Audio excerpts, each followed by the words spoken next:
नमस्कार दोस्तों, स्वागत है आपका रामायण के नेक्स्ट एपिसोड में, जहाँ पे राम जी सीता जी को मना रहे हैं कि वो उनके साथ वन में ना जाए।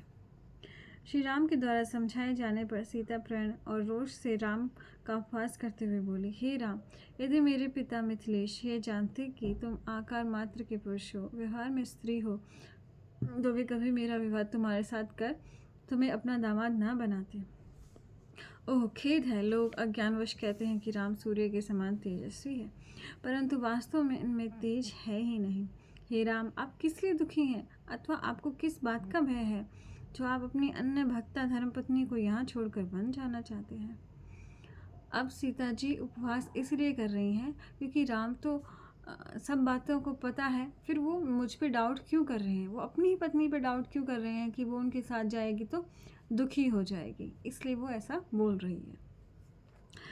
चाहे तुम तप करो या वनवास करो अथवा स्वर्गवास, मुझे तो तुम्हारे साथ रहना ही उचित है। मुझे मार्ग चलने में कुछ भी परिश्रम नहीं होगा। मार्ग में आपके साथ चलते समय कुछ काश, सरकंडे आदि तथा कांटेदार वृक्ष मेरे लिए रूई तथा कोमल मृग चर्म के स्पर्श की भांति जान पड़ेंगे। हे राम, आंधी से उड़कर जो धूल मेरे शरीर पर पड़ेगी उसे मैं चंदन के समान समझूंगी। हे नवगोचर, जब मैं वन में हरी हरी घास के बिछोने पर सोऊंगी तब मुझे पलंग पर बिछे कोमल गलीचे पर सोने से भी अधिक आनंद प्राप्त होगा। जो भी थोड़े तथा अधिक पत्र मूल फल आप स्वयं मुझे लाकर दिया करेंगे, वे मेरे लिए अमृत में ही समान होंगे। वन में ऋतु फलों और ऋतु पुष्पों का उपभोग करती हुई मैं माता पिता तथा राजभवन का स्मरण नहीं करूंगी। मेरे कारण वन में न तो आपको कोई कलेश होगा, न कोई शोक होगा, और मैं आपके लिए भारभूत भी नहीं बनूंगी। आपके साथ रहने में मुझे सर्वत्र स्वर्ग के समान सुख है और आपके बिना सर्वत्र नरक है। यही सब कुछ सोचकर आप प्रसन्नतापूर्वक मुझे अपने साथ वन में ले चलें। तो इस तरह से सीता राम जी को भगवान के रूप में मानते हुए बोलते हैं कि भगवान, बस आप मेरे साथ रहो, आप जिस अवस्था में मुझे रखेंगे मैं रह लूँगी।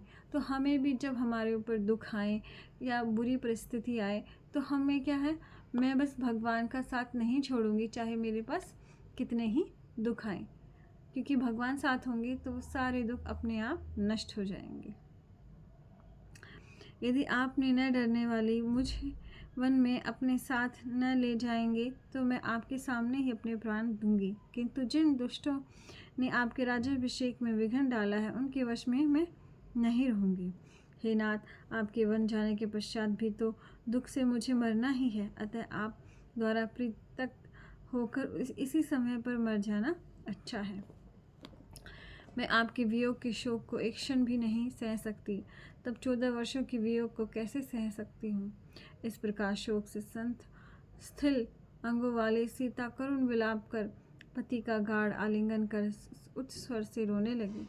तब श्री राम ने मूर्छित प्राय और शोक विकल सीता का अपनी भुजाओं से आलिंगन करके उसे विश्वास दिलाते हुए कहा, हे देवी, तुम्हारे दुख को देखकर मुझे स्वर्ग भी अच्छा नहीं लगा।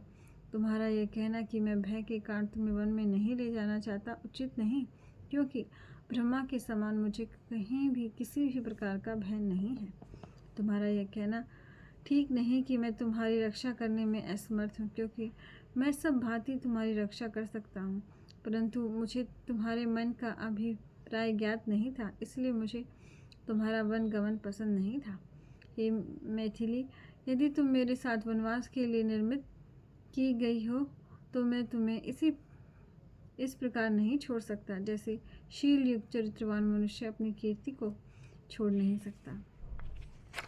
अब राम जी बोल रहे हैं कि मुझे पता नहीं था तुम्हारे मन में ऐसी बात है, तुम मेरे साथ जाना चाहती हो।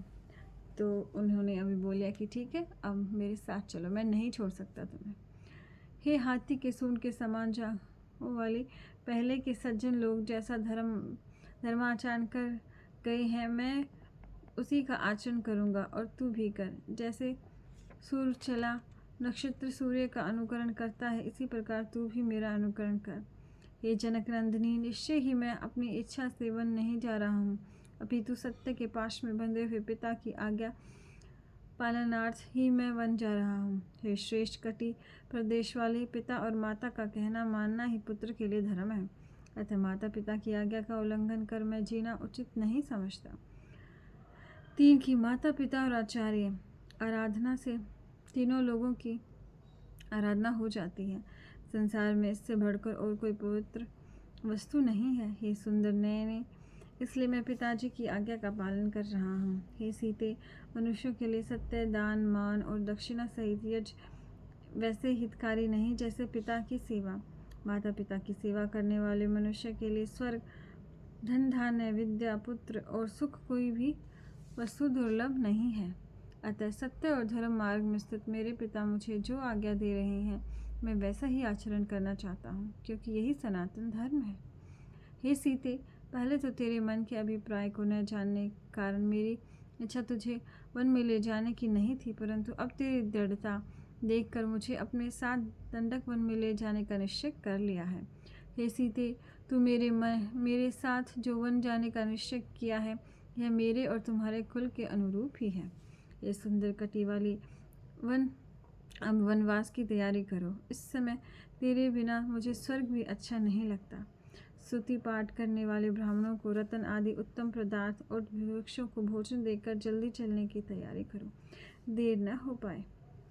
मन स्विनी एवं यशस्विनी सीता अपना मनोरथ पूर्ण हुआ जानकर अति प्रसन्न हुई और पति के वचनानुसार धर्मात्माओं को धन तथा रत्न आदि प्रदान करने लगे।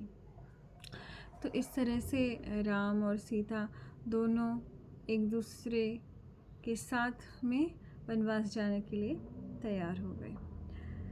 तो आज के लिए इतना ही। कल हम लक्ष्मण जी की अनुमति मिल गई है उन्हें, वो देखेंगे। बहुत बहुत धन्यवाद।